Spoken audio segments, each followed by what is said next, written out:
Hello আমার প্রিয় বন্ধুরা, তোমরা কেমন আছো? আশা করি সবাই ভালো আছো। তো এই দেখো, একটা পুরোনো ভিডিও নিয়ে আসলাম। এখন নতুন ভিডিও করতে পারছি না, তো সময় পাচ্ছি না তার জন্য।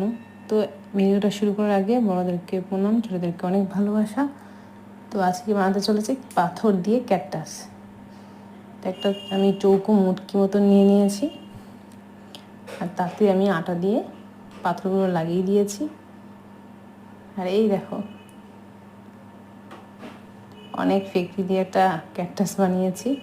ফাইনালি হচ্ছিল না, তো বানিয়েছি। প্রথমে আমি চকলেট কালারটা দিয়ে নিয়েছি, যাতে কালারটা পুরো ওইরকম আসে।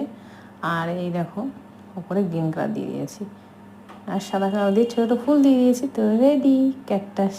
কেমন হয়েছে তোমরা অবশ্যই কমেন্টে বলবে। আর হ্যাঁ, এই ধরনের ভিডিও যদি ভালো লেগে থাকে অবশ্যই চ্যানেলটিকে সাবস্ক্রাইব করে লাইক দিয়ে পাশে থাকবেন। ধন্যবাদ।